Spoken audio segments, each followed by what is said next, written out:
Everyone, আমি সহেলি। নিরশালী ব্লগের নতুন একটি ভিডিওতে আপনাদের অনেক অনেক স্বাগত জানাই। আশা করছি আপনারা সকলেই ভালো আছেন, আমরাও খুব ভালো আছি। 3 দিন ছুটির পর আবার সেই গতানুগতিক লাইফ শুরু হয়ে গেল। তবে এবারের ভালো জিনিস কি বলুন তো, এবারে কিন্তু বেশ ভালো মন্দ অনেক কিছু নিয়ে এসেছি, যেটা কয়েকটা দিন ধরে খেতে পারবো। আর দেখুন, সকাল সকালই আমি পিঠে ভাজা শুরু করে দিয়েছি, কারণ সোমবার দিনটা ছিল মকরের দিন। মকরের দিন মানেই তো সকালবেলাতে স্নান করে তবেই পিঠে খেতে পারি। তো নিরয় তো সকালবেলাতেই স্নান করে, সেজন্য ওকে পিঠে খেতে দিয়ে দিয়েছিলাম।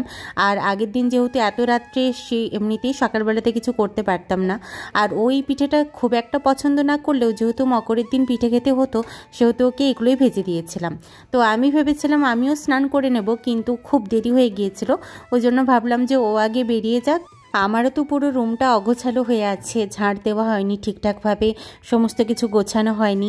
তাই ভাবলাম যে আগে স্নান করব না, আগে সব ঝাড়টার দিয়ে নেব, মুছে নেব, তারপর যা সবজি এনেছি সেগুলো আগে গুছিয়ে রাখবো, তারপর স্নান করে পিঠে খাবো। তো দেখুন, এই যে এইভাবেই রাত্রেবেলাতে এরকম অগোছালো করে রেখে দিয়েছিলাম। আর এনার্জি ছিল না এত কিছু ধুয়ে পরিষ্কার করে সব আলাদা আলাদা করে রাখার। তো দেখুন, বাইরের আবহাওয়া দেখুন, খুব কিন্তু বাজে, মানে ঠান্ডাটা কিন্তু বেশ ভালোই পড়তে চলেছে। আর এদিকে দেখুন, সব সবজিগুলো রাখবো বলে ঝুড়িগুলো নিয়ে চলে এসেছিলাম। কয়েকটা আলু ছিল, তো বাকি আলুগুলো এখানে রেখে দিলাম। সবজির তুলনায় কিন্তু আমার ঝুড়ি খুব কম। এই ঝুড়িটা আমি সেদিন মেলাতে কিনেছিলাম বলে এগুলো কয়েকটা তাও রাখতে পেরেছিলাম। তো বাকিগুলো কিভাবে রাখবো সত্যি কিছু বুঝতে পারছিলাম না, একটা ঝুড়ির মধ্যে সমস্ত কিছু রাখতে হচ্ছিল। আর জানেন তো, আগের দিন যে এত কিছু মানে সবজিগুলো নিচ্ছিলাম, যখন কিছু সবজি না আমি বাদও দিয়েছিলাম, কারণ নিতে পারছিলাম না, ব্যাগের মধ্যে আর জায়গা হচ্ছিল না। আমি তো মোটামুটি গুছিয়ে চলে গিয়েছিলাম নিজের কাজে। তারপর এখানে এসে যখন সব কিছু এই যে বের করছি, তখন বুঝতে পারলাম যা যা সবজি আমি বাইরে বের করে দিয়েছিলাম, মা আবার সেই সবগুলো ঢুকিয়েছিল। এই আলুগুলো দেখে আমি আরও বুঝতে পেরেছিলাম, মানে 2টো পলি ব্যাগ আমি পুরো আলু নিয়েছিলাম, তার মধ্যে একটা পলি ব্যাগ আমি রেখেই দিয়েছিলাম, সেটাও মা ঠিক মতো জায়গা করে গুছিয়ে দিয়েছিল। তবে আমাদের ব্যাগটা যা ভারী হয়েছিল বলার নয়। বললামই তো যে নিরয়ের প্রচুর পিঠে লেগে গিয়েছিল। এত ভারী ব্যাগ বয়ে নিয়ে যাওয়া তো কখনো অভ্যেস নেই আমাদের। আর অন্যবারও আমরা প্রচুর সবজি নিয়ে আসি, কিন্তু এবারে একটু বেশিই ছিল, মুড়িও ছিল, তার সাথে এত এত সবজি ছিল। আর আলুগুলো বয়ে নিয়ে এসেছি বলে নিরয় আমাকে কে যে বকেছে। আমি কি করব বলুন, আমি ভাবলাম যে এখানেও তো সব কিছু কিনেই খেতে হয়, বাড়িতে তো আর সেরকম না, বাড়িতে সব কিছুই পাওয়া যায়। আর তাছাড়া অনেক কিছুই আছে যেগুলো সবজিগুলো চাষ হয়, বা এই যে যেমন এই কড়াইশুঁটিগুলো, এগুলো যেমন মেসোমশাই নিয়ে এসেছিলেন, মেসোমশাইদের ওখানে চাষ হয়। তো অনেক কিছুই ছিল বলে না, আমি ভাবলাম যে ওকে আর বাজার করতে হবে না, 1 সপ্তাহ নিয়ে চলে যাই। তো যাই হোক, আমি তারপর স্নান করে পিঠেটা খেয়ে নিয়েছিলাম, তারপর যা হোক করে ছাদে চলে এসেছিলাম। এত ঠান্ডা বাতাস দিচ্ছিল, আর ভাবলাম এই দিকটা তো আপনাদের সাথে শেয়ার করাই হয়নি, তাই চটপট ক্যামেরাটা অন করে ফেললাম। তো এখানে দেখুন অনেক রকমের গাছ আছে, তুলসী গাছ আছে, বট গাছ আছে, তারপর মানি প্ল্যান্টের গাছ আছে। কত জায়গায় যে খুঁজেছিলাম এখানে মানি প্ল্যান্ট গাছ নিয়ে আসার আগে, তো ছাদে ছিল সেটা তো জানতামই না। যদি জানতাম তাহলে এখান থেকে অল্প একটুখানি নিয়ে চলে যেতাম। আর এই দিকটা হলো ছাদের লাস্ট পোর্শনটা। স্নান করেছি যা হোক করে, অনেক কাজ ছিল, সব কাজ মিটিয়ে স্নান করে যা হোক করে খেয়েছি।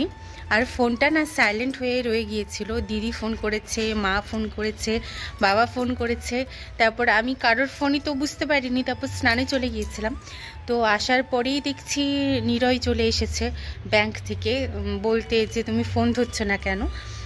তো তারপর দেখলাম যে ফোনটা সাইলেন্ট হয়েছিল, বাবাকে ফোন করে জানালাম। তারপর দিদির সাথে কথা বলতে বলতেই ছাদে এলাম। আর ভেবেছিলাম যে এখানে এলে অন্তত চুলটা হয়তো, মানে এখন তো রোদ দেয়নি, আজকে একদমই রোদ দেবে না আশা করছি। তো ভেবেছিলাম যে চুলটা অল্প হলেও একটুখানি শুকিয়ে নেব, তারপর নিচে যাব।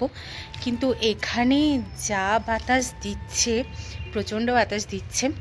আর গঙ্গার ধারটা আমি অল্প দেখাবো আপনাদেরকে যে কী অবস্থা হয়ে আছে। তো মানে সত্যি বেকার আসা হলো, কিন্তু তাও যেটুকু বাতাস দিচ্ছে, ঠান্ডা যদিও লাগছে, কিন্তু একটু হলেও চুলটা শুকিয়ে নেব, কারণ রুমে আরও প্রচণ্ড ঠান্ডা। বাতাসটা ঢুকছে না ঠিক কথা, কিন্তু প্রচণ্ড ঠান্ডা লাগছে। নিরয় আমাকে মাঝে মাঝেই বলে যে তুমি এটা ভ্লগ বানাচ্ছ না, তুমি এটা হচ্ছে রান্নার কোনো রেসিপি দেখাচ্ছ, রান্নার চ্যানেল খুলে ফেলেছো এটা। তো সত্যি আমি সকালবেলাতেও রান্না দেখাই, দুপুরেও রান্না দেখাই, রাত্রেও রান্না দেখাই, কিন্তু কি করব বলুন, আমি আমি তো একটা সাধারণ মানুষ এবং এখন আমি হাউসওয়াইফ। এতদিন বিয়ের পর আমাকে কিছুই করতে হতো না, তো আমি এক্সট্রা অন্য কিছু করার কিছু পেতাম, মানে ওই আঁকা বা অন্য কিছু নিয়ে বসতাম হয়তো, বা দিদিভাইরা মা কি রান্না করছে সেটা একটু হলেও দেখাতাম। কিন্তু এখানে তো আমাকে একটা ব্যস্ত লাইফের মধ্যে কাটাতে হয়। তো সকাল থেকে রাত পর্যন্ত একজন হাউসওয়াইফ কি করে? রান্না বান্নাই বেশি করে। আসলে কি বলুন তো, আমার মাঝে মাঝে ইচ্ছে করে যে ক্যামেরার সামনে এসে কিছু কথা বলতে, কিন্তু এই যে বলি না যে সারাদিন এত ব্যস্ত থাকি, তারপর এত ক্লান্ত হয়ে যাই, আর এই বিধ্বস্ত ক্লান্ত মুখটা নিয়ে না আর ক্যামেরাতে অন হতে ইচ্ছে করে না। আর সত্যি বলতে কি, আমি না ওরকম সেজে কুচে ভিডিও বানাতে পারি না। আমি কখনোই সেভাবে সাজতে পছন্দ করি না, তো ভিডিওর সামনে আসতেও আমি সেভাবে সাজি না, একদম নর্মাল থাকি। আর সত্যি কথা বলতে কি, দিন দিন যা মোটা হয়ে যাচ্ছি, গালগুলো আমার এমনিতেই ফোলা ফোলা, তার উপর আরও মোটা হয়ে যাচ্ছি, এত মুখটা ভারী লাগে, নিজেরই আর ইচ্ছে করে না ক্যামেরার সামনে আসতে, সত্যি কথা এটাই। তো যাই হোক, আমার তো দেখতেই পেলেন যে একদম সবজি পুরো ভর্তি। তো আমি এরপর রান্নাটা শুরু করব, তার আগে সমস্ত কিছু গুছিয়ে নিচ্ছিলাম, সবজিগুলোও কেটে নিয়েছিলাম। আর এটা কি বলুন তো, এটা হচ্ছে ওলকপি, যেটা আমি কখনো আগে রান্না করিনি। খেয়েছি কিনা অতটা মনে পড়ছে না, তবে কখনো রান্না করিনি। তো মা দিদিভাইরা বললো নিয়ে তো যা, দেখ রান্না করে ভালোই লাগবে। তো সেজন্য প্রথম দিনই আমি কেটে ফেলেছি ওলকপি। তো ফার্স্টেই আমি মাছগুলো যেগুলো নিয়ে এসেছিলাম সেগুলো আগে ভেজে নেব ওলট পালট করে। একটা মাছের মাথা দিয়েছে মা দেখলাম, তো সেটাতে কি করব আমি এখনও পর্যন্ত ভাবতে পারিনি, তবে আজকে করব না।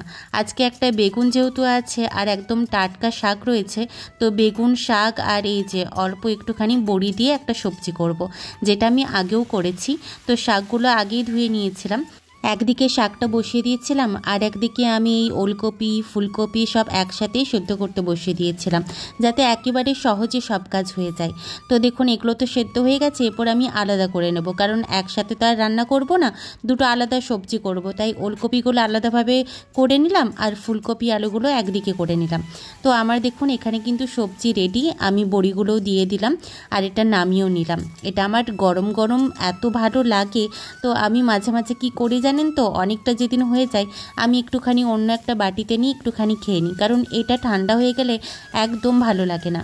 আর সেজন্য আমার নিজের খারাপও লাগে যে নিরয়কে এটা গরম গরম খেতে দিতে পারি না। আর যখন ও খেতে আসে তখন একটা সবজি গরম করা যায়, অতক্ষণ দাঁড়াতেও পারে না, ও অত সময়ও নেই। তো যাই হোক, আমি সেকেন্ড রান্নাতে চলে গেলাম। ওইদিকে ওলকপিটা দিয়ে এদিকে ভাবলাম যে পেঁয়াজটা একটুখানি কুড়ে নিই। যেহেতু কম তেল দিয়ে রান্নাটা করি, সেহেতু হয় পেঁয়াজগুলো কুচি কুচি করে দিলে হয় অনেকক্ষণ ধরে করলে পুড়ে পুড়ে যায়, আর নয়তো গোটা গোটা থেকে যায়। গোটা গোটা পেঁয়াজ থেকে যাওয়াটা নিরয়ের আবার পছন্দ নয়, বলে দেয় যে গোটা গোটা পেঁয়াজ রাখবে না। তো আমি ভাবলাম যে যেহেতু আমি আদা রসুন দুটো কুড়েই দিই, সেহেতু পেঁয়াজটা করে দিতে প্রবলেম হয় না। আর পেঁয়াজটা করে দিলে না মশলাটা ভীষণ স্মুথ হয়, মানে একদম মাখো মাখো ব্যাপারটা হয় ভালো। তো আমি যেহেতু এখানে আজকে ঝোল করছি, ঝোলে পেঁয়াজ গোটা থাকলেও অতটা অসুবিধা হয় না, কিন্তু ঝাল করলে একটুখানি স্মুথ যদি মশলাটা হয় তাহলেই ভালো হয়। যাই হোক, আমার দেখুন রান্না কিন্তু কমপ্লিট। আর একটুখানি রোদ দিয়েছে, বেশ ভালো লাগছিল। সকাল থেকে এমন ওয়েদার ছিল, তো আমি সকাল থেকে ওই জন্য না জল দিইনি গাছগুলোতে। আর 3 দিন গাছে জল ছিল না, তো জল তো দিতেই হতো। তো ভাবলাম এই সময় যেহেতু এখন একটু রোদ দিয়েছে, সেহেতু জলটা গাছে দিয়েই দিই। সব গাছগুলোতেই অল্প অল্প একটু করে জল দিই। আর ধনে পাতাতে না রোজ জল দেওয়ার প্রয়োজন পড়ে না, যেহেতু 3 দিন জল দেওয়া হয়নি, তাই অল্প অল্প করে জল দিয়ে দিলাম। রান্না শেষ, খাওয়া দাওয়া শেষ, রান্নাঘর পুরো পরিষ্কার করাও কমপ্লিট। তো এখন একটুখানি রেস্ট নেব, তবে তার আগে এই দিকটা তো বন্ধ করে দিয়ে যাই। বন্ধ করে দিলাম।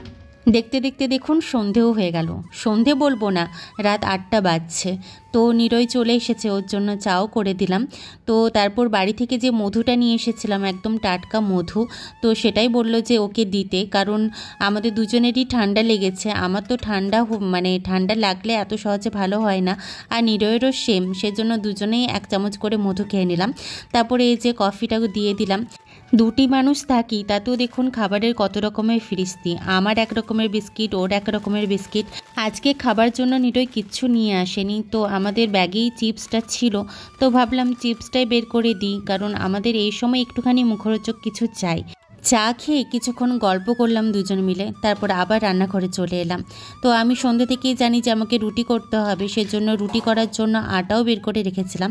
কিন্তু তারপর নিরয় বলল যে না, রুটি করতে হবে না, যা পিঠে আছে সেগুলো আমাকে ভেজে দেবে আর আলু ভেজে নেবে, বেশি করে আলু ভাজবে যাতে কাল সকালের জন্য হয়ে যায়। আর যদি পিঠে খাওয়ার পর খিদে পাই তাহলে দুটি মুড়ি খাবো। তো বললাম যে ঠিক আছে। তো সেজন্য আমি দেখুন সমস্ত কিছু যা যা বের করে রেখেছিলাম সবকে ওপরে তুলে রাখছি। অল্প একটুখানি জায়গা তো, আর আমি সবসময় কিছু ধোয়ার পর কিছুক্ষণ জল ঝরতে দিই, তারপর সব ঢুকিয়ে রাখি। তো এখানে যে 2 রকমের পুর নিয়ে এসেছিলাম সেটাই নিরয় বললো যে খিদে পাচ্ছে এখনও, আমাকে একটুখানি পুর দাও। তো এই পুরটা তো প্রচুর বসে গেছে, নারকেল পুর এটা, কিন্তু দুর্দান্ত খেতে। দুটো পুরি কিন্তু দারুণ টেস্টি ছিল। আমার তো কি ভালো লেগেছে দুটো পুরি। আর আমি তো মাঝে মাঝে রান্না করতে করতে খেয়ে নেবো এটা জানি, কিন্তু নিরয়ের তো আর সময় হয় না অন্য সময় খাওয়ার, তো এই সময়টাই ওকে দেওয়া যায়। তো ভয়ও লাগে যে এতটা পুর একসাথে খেলে মানে খারাপও হয় শরীরের জন্য। তো যাই হোক, সবসময় তো খেতে চায় না, যখন মুড হয় তখনই খেতে চাই। তো যখন বলল যে খিদে পাচ্ছে তো এটাই ওকে দিলাম।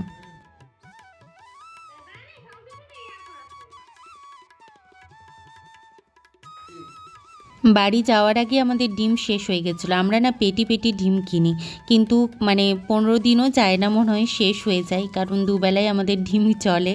ডিমটাই আছে একমাত্র যেটা বেশি খাই। মাছও খাওয়া হয় কিন্তু তেমন একটা না, ডিমটাই বেশি চলে। তো ডিম দুটো সেদ্ধ করতে গিয়ে দেখলাম একটা ডিম না ফেটে গেছে। তো আমি ওই ডিমটাকে চেঞ্জ করে আরেকটা নতুন ডিম ধুয়ে দিয়ে দিলাম। ডিম সবসময় সেদ্ধ করতে দিলেও আমি অল্প একটু ধুয়ে দিই, কারণ ডিমের চারিদিকে অনেক নোংরা থাকে। ডিম সেদ্ধ বসিয়ে আমি যখন রান্নাঘর থেকে বেরোচ্ছি তখন নিরয় বলল যে তুমি একটু আমার ব্যাগটা দেখো তো, ওখানে না অয়ন একটু পুজো দিয়েছিল, সেটার প্রসাদ পাঠিয়েছে।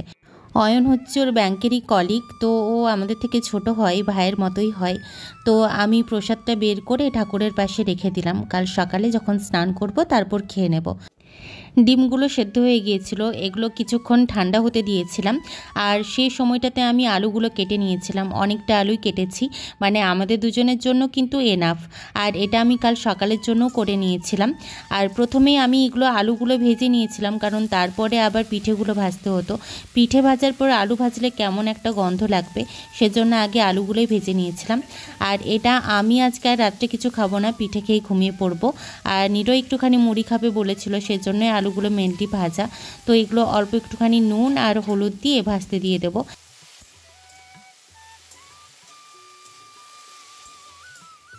ফোনে যে শুধুমাত্র শ্যুট করি সেটা তো নয়, ফোনে আরও অনেক রকমের কাজ থাকে, তাই সবসময় ফোনটা যে ট্রাইপডেই সেট করা থাকে সেটাও কিন্তু নয়। তো ট্রাইপড থেকে খুলে নেওয়ার পর যখন এই ছোটো ছোটো কাজগুলো থাকে তখন আর ইচ্ছে করে না ট্রাইপডে আবার সেট করতে। তো মাঝে মাঝে দেখেছেন যে আমি এইভাবে এক হাতে ফোন নিয়ে এক হাতে আমি ডিমটাকে কাটতে থাকি, তো সেটা সবসময় পিছলে পিছলে যায়। কিন্তু আজকে ভাবলাম যে না, যত কষ্টই হোক আমি আবার ট্রাইপডে এটাকে সেট করি, নয়তো আমি ডিমটাকে ভালোভাবে কাটতে পারবো না। তো ডিমটা কেটে নেওয়ার পর ওটাতে নুন দিয়ে দিয়েছিলাম। গোলমরিচ আলাদাভাবে আমার গুঁড়ো করা নেই, নয়তো গোলমরিচ দিলে আরও বেশি ভালো লাগে। তো দেখুন আমার কিন্তু আলু ভাজা কমপ্লিট। আর আলুগুলো এই যে লেগে লেগে যায় না, এটা আমার খেতে এত ভালো লাগে। আগে যখন আমি বাড়িতে ডায়েট করতাম তখন যদি আলু ভাজা হতো মুড়ি খাওয়ার জন্য, তখন আমি শুধুমাত্র যেগুলো লেগে লেগে যাওয়া অংশগুলোই আমি তুলে তুলে খেয়ে নিতাম। যাই হোক, আলু ভাজাগুলো তুলে অল্প একটুখানি ঘি দিয়েছিলাম, তারপর পিঠেগুলো দিয়ে দিয়েছিলাম। এগুলোই আমাদের আজকে রাতের ডিনার। আজ এই পর্যন্তই, আবার দেখা হবে নতুন কোনো ভিডিওতে। ততদিন পর্যন্ত ভালো থাকবেন এবং সুস্থ থাকবেন।